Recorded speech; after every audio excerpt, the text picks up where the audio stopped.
Hello, my dear students. Welcome to your English classes. I am Chanchala Tiwari from Tapse Singh High School, Chirand Saran. इस pandemic period की वजह से आपके classes नहीं हो पाए, so we are bringing all the online materials for you all. So let's see what we are going to study today. So today we will be doing lesson 1 of your reader book, that is January Nights. It's been written by Premchand. आपके reader book के पहले lesson जनवरी nights जो कि प्रेमचंद ने लिखा है, हम लोग आज वो पढ़ेंगे. Now let us see about the author. सबसे पहले हम लोग लेखक के बारे में, ऑथर के बारे में जान लेते हैं. So as I have already told you कि ये लेसन जो है प्रेमचंद जी ने लिखा है. प्रेमचंद जी का real name, his real name is Dhanpat Rai. उनका वास्तविक नाम धनपत राय था. प्रेमचंद के नाम से वो किताब लिखा करते थे. He is born in Varanasi. He is born in Varanasi on July 31st, 1880. वो हिंदी और उर्दू दोनों ही भाषाओं में लिखा करते थे. His famous books were गोदान, गबन, कर्मभूमि, प्रतिज्ञा. And apart from these books, उन्होंने और भी बहुत सारे किताबें लिखी हैं. He died on 1936. उनकी मृत्यु 1936 में हुई. Now, let us see what are the chief characters of the story. इस स्टोरी में मुख्य पात्र कौन कौन से हैं? So the most important part of this story is हल्कू. सबसे मुख्य किरदार है हल्कू. And this story is all about हल्कू. हल्कू जो कि एक टीनेंट फार्मर है. टीनेंट फार्मर यानी जो ऐसे किसान जिनकी खुद की जमीन नहीं होती है, they used to harvest on others field. दूसरों के खेतों पे खेती करते हैं. Another character of this story is Munni. Munni जो कि एक ग्रामीण परिवेश की महिला है. And she is wife of Halku. So ये क्वेश्चन भी आता है, who is Munni? So Munni is the wife of Halku. Another important character of the story is Zebra. Zebra क्या है या कौन है? तो Zebra is a dog. Zebra एक डॉग है. और किसका डॉग है? वो हल्कू का डॉग है. Okay? Now let's see how the story has been developed. इस स्टोरी की पृष्ठभूमि क्या है? कहानी की पृष्ठभूमि क्या है? So January Nights has been divided into 4 parts. ये पूरा चैप्टर जो है, पूरी स्टोरी 4 पार्ट्स में डिवाइड की गई है. If you will see the chapter you will know. जो फर्स्ट पार्ट है, introduces the characters and set up the background for the story to move further. जो पहला पार्ट है उसमें जितने भी मुख्य पात्र हैं उन सब के बारे में थोड़ा थोड़ा है. और उनको उसमें मुन्नी के बारे में, हल्कू के बारे में, और साथ साथ लैंडलॉर्ड्स भी हैं. लैंडलॉर्ड्स यानी जमींदार भी उस स्टोरी में के फर्स्ट पार्ट में हमें मिलते हैं. और वो अक्सर मुन्नी और हल्कू के घर पैसे मांगने के लिए आते हैं, क्योंकि मुन्नी और हल्कू किसान हैं और उनके पास पैसे नहीं, तो कर्ज लेते हैं वो लोग. तो they used to come to their home and abuse them. उनको उनकी बेइज्जती भी करते हैं वो जब नहीं दे पाते हैं पैसे. तो ये सारी चीजें फर्स्ट पार्ट में बताई गई हैं. In the second part the author introduces Jabra. Jabra का इंट्रोडक्शन होता है, एंट्री होती है. And the love of Halku and Jabra and their relationship has been highlighted by the author. किस तरह से जेब्रा और हल्कू के बीच का रिलेशन है, वो दोनों कैसे एक रात बिता रहे हैं, दोनों के बीच क्या बातें हो रही हैं. All things has been told in second part of the story. In the third part it deals with the description of the shivering cold night of January which Halku had spent in the field. जो तीसरा part है story का, जिसमें जो main नाम story का जो है जनवरी नाइट्स यानी पूस की रात, हिंदी में भी ये कहानी है पूस की रात. तो पूस की रात जो कि बहुत ही ठंडी होती है, पूस की रातें, जनवरी नाइट्स अक्सर बहुत ठंडी होती है. तो वो कपकपाती हुई ठंडी, वो हड्डी गलाने वाली ठंड जो है, उसको किस तरह हल्कू ने झेला. How he has spent that night in the field. खेतों में वो रात कैसे उसने बिताई. And what are the things were going on in his mind. उसके दिमाग में क्या क्या चल रहा था. How he has gathered leaves. कैसे उसने पत्तों को इकट्ठा किया. How he has make them fire. उस पे आग लगाया. फिर ठंड से थोड़ा बचा. एंड उसी बीच जब ठंड से हम लोग बचते हैं थोड़ी गर्मी आती है तो ही फॉल अस्लीप, उसको नींद आ गया. Then all this things was there in the third part of the story. Night का कंपैरिजन, उस ठंडी रात का कंपैरिजन जो है वो करने के लिए बहुत सारे मेटाफर्स यूज किए हैं ऑथर ने. आप जब चैप्टर को थरली पढ़ोगे तो मिलेंगे. जैसे एक लाइन उसमें आता है कि ऐसा लग रहा है कि तारे भी कांप रहे हैं, stars are flickering and they are also shivering from the night cold. जो ठंड है उसकी वजह से तारे भी कांप रहे हैं. So these are few metaphors used by the author in the third part of the chapter. जो फोर्थ पार्ट है, it describes about how the nilgai were attacked on the field and destroy all the crops. कैसे nilgai field पे attack करते हैं, खेत पे attack करते हैं और सारे फसल को बर्बाद कर देते हैं. साथ साथ इसके साथ साथ ये भी बताया कि हल्कू जो है वो क्या बहाना बना रहा है मुन्नी को बताने के लिए, मुन्नी को कि खेत क्यों नीलगाय कैसे चढ़ गए, वो क्या कर रहा था.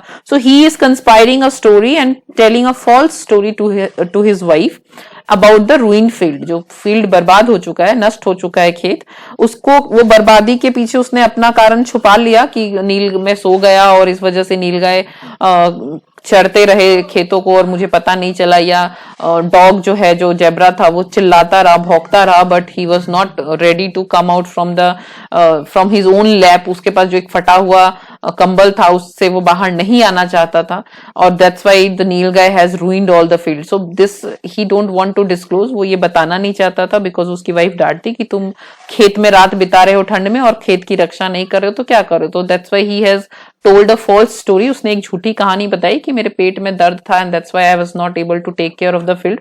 ये सारी स्टोरीज उसने बताई. So this is the whole plotting of the story. Let us see the overview of the story. जो मेन हाईलाइटेड पॉइंट्स हैं वो मैंने इसमें आपको मैं बताने जा रही हूँ.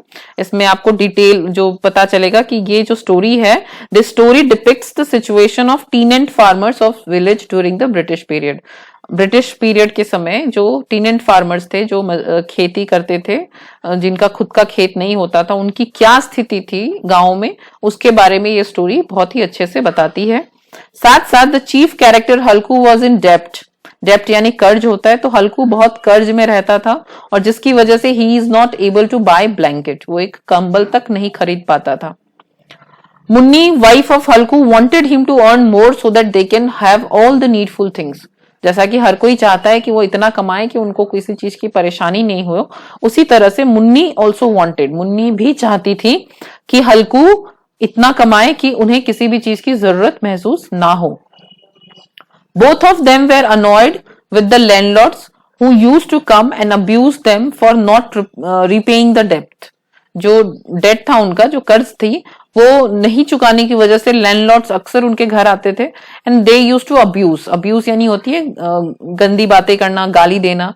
तो they used to abuse and insult Halku का इंसल्ट करते थे, जो कि किसी को भी, उन दोनों को ही, मुन्नी और हल्कू दोनों को ही अच्छा नहीं लगता था और वो लोग बहुत खिन्न रहते थे इस वजह से. अनॉयड मींस खिन्न रहना.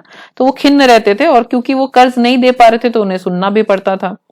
Zebra the dog of Halku was very loyal and he is always there with him.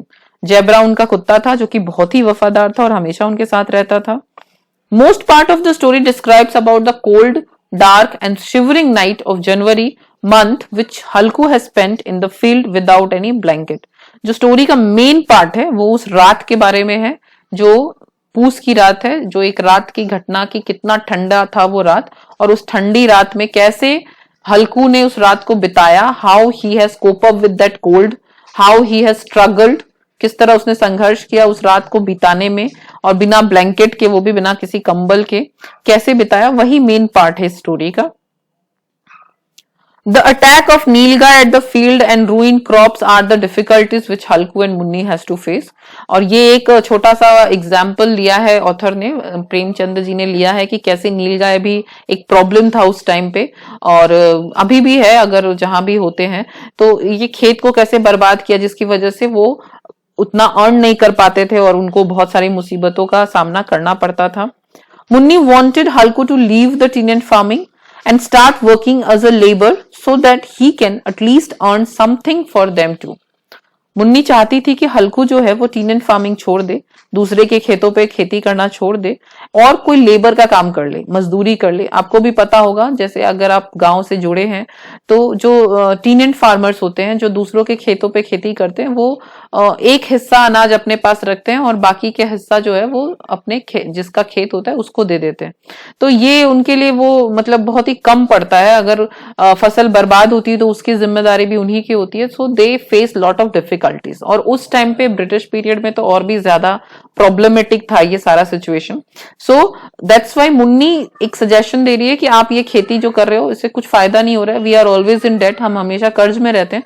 So it's better that you leave this farming, आप इस तरह की खेती छोड़ दे and you do some labour work, आप कोई लेबर का काम करिए, जैसे मजदूरी का काम करिए, एटलीस्ट आपको कुछ उसका नुकसान नहीं उठाना पड़ेगा। Whatever amount you will get that will be your, जो भी आपको मिलेगा वो आपका होगा, and we can at least have a decent life, हम कुछ अच्छा जीवन जी पाएंगे। The story of January night shows the condition of poor farmers and their courage to survive in all the odd situations. ये स्टोरी सिर्फ मुसीबतों के बारे में नहीं है। The story is not only about कि कितनी मुसीबत हो रही है, but it also about the courage, जो साहस हल्कू ने दिखाया। उस ठंड रात में वो वापस भी घर भाग के आ सकता था, but he has not came back to home, he survived, he lasted on the field, वो फील्ड में रहा, वहां रुका, उसने उस ठंड को झेला। और ये स्टोरी उस सिर्फ एक रात की है, लेकिन फार्मर्स ऐसा हर रात करते हैं। So they are every day they are surviving, वो हमेशा ही ठंड में सर्वाइव करते हैं, उस सिचुएशन से लड़ते हैं। So how the farmers are doing everything in the odd situation, जो मतलब ऑड सिचुएशन है जो कि नॉर्मल नहीं है, उसमें भी वो किस तरह से झेलते हैं, क्या करते हैं, ये उसकी भी एक स्टोरी है। So this is the overview of the story. Now let me show you some of the difficult words of the chapter. जो चैप्टर के कुछ डिफिकल्ट वर्ड्स है जो चैप्टर के पीछे भी दिए हुए हैं, आप उसको देखेंगे तो इंग्लिश में उसकी मीनिंग दी हुई है, मैंने हिंदी में लिखा है ताकि आपको समझ में आए। हेजिटेट, हेजिटेटिंग यानी दुविधा, मतलब शर्माना या दुविधा में पड़ना। थ्रेटन, किसी को फ्राइटन करना, धमकी देना। कैलामिटी इज नेचुरल डिजास्टर, आपदा जब आती है, दैट इज कैलामिटी। एरियर्स यानी बकाया राशि। डेप्ट, कर्ज। येलिंग, चिल्लाना। शिवरिंग, कांपना, अंडरनीथ किसी चीज के नीचे। रैप्ड, लपेटा हुआ, जैसे रैपर से रैप्ड आया है। प्रोट्रैक्टेड, लंबा होना, जब जैसे डॉग्स प्रोट्रैक्टेड होते हैं वो लंबे होते हैं। क्रिपल्ड, पंगु, मतलब अपंग की तरह चलना। स्ट्राट्स, जल डमरू, मध्य जल संयोजी, जो दो नदियां कभी कभी शेप में हो जाती है कि डमरू के आकार की दिखती है, so that is straits. Illuminated यानी प्रबुद्ध, मतलब उजाला, फैलना जैसे। इंटीमेसी यानी आत्मीयता, क्लोजनेस। डिसडेन्ड, इंसल्ट करना, तिरस्कार करना। रिप्ड, फटा हुआ होना। लीन्ड, बाव फ्रंट, मतलब झुकना। ड्रिप्ड, टपकना, टपकता हुआ। फ्लिकरिंग यानी झिलमिलाना। ग्लेजरिंग, लाइक ग्लेज जो चीज करती है, that is flickering. Intolerable, which is not tolerable, जो सहने लायक ना हो। एक्सटिंग्विश्ड यानी बुझाना। ट्रैम्पल्ड यानी कुचल डालना। स्ट्रेच्ड, चौड़ा होना, जो हम लोग बॉडी को स्ट्रेच करते हैं, सुबह सुबह उठ के अक्सर करते हैं। कंटेंट यानी संतुष्ट होना, सेटिस्फाइड होना। So these are few of the difficult words. इसके अलावा भी there are words, I hope आप डिक्शनरी यूज करके उसको समझ पाओगे। So read the chapter thoroughly and try to understand the story, आप स्टोरी को समझने की कोशिश करिए। The question answers from the chapter will be shared through PDF form में आपको क्वेश्चन आंसर्स भी शेयर किए जाएंगे। So please read the book. Thank you very much.